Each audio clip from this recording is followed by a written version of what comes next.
Трошоците растат, платите стагнираат, а државата никаде нема да помогне. Граѓаните секојдневно се жалат дека едва преживуваат. Само минатиот месец основните трошоци за едно 4-члено семејство пораснале за 200 денари во однос на претходниот месец, покажуваат податоците на Сојузот на синдикатите на Македонија. Потрошувачката кошница во октомври изнесува 34.584 денари. Храната учествува со 42,7% или за храна и пијалоци биле потребни 14.779 денари. За режиски трошоци потребни се најмалку 10.879, а за хигиена 2.390 денари. Но во пракса поскапувањето е многу поголемо, ако се види дека во маркетите секојдневно се лепат нови повисоки цени. Од бизнис секторот вела дека состојбата станува неподнослива, иако владата не преземе итни сериозни чекори, не очекува уште полошо време. Доколку не е контрадикторно, би било интересно, затоа што нема паника од ценовен шок, а има план да се замрзнуваат цените. Едното со другото не оди и затоа се надам дека владата има добар план како ќе го или пак ќе разговара бизнис заедницата со експертите, со науката, да знаеме како ќе го изведеме тоа и какви последици ќе имаме.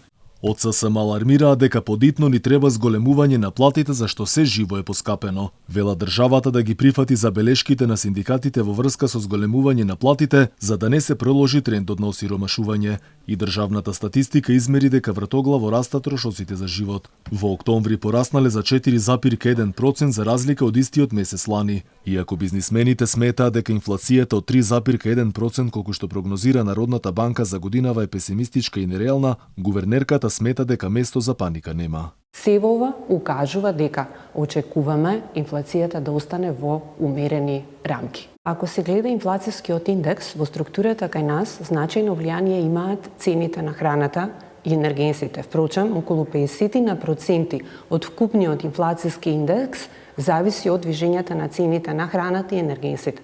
И додека кај нас мака мачиме како да преживееме и никој не мрда ни со прст, соседството ги замрзнува цените за да не се загрози стандардот на граѓаните, на кој веќе речиси на сите им се зголемени и платите. Цените на горивата во Хрватска остануваат замрзнати уште еден месец, потврди премиерот Андреј Пленковиќ. Тој веќе изјави дека државата работи во корис на граѓаните. И соседна Србија го штити стандардот. Во наредните 6 месеци е замрзна цената на лебот, и тоа се додека не се стабилизира ситуацијата. За разлика од надвор, кај нас пак се додека изгор скапите цени на храната и енергенсите силно удираат по џебот на народот, нема никакви државни мерки за колку толку да се ублажи ценовниот шок.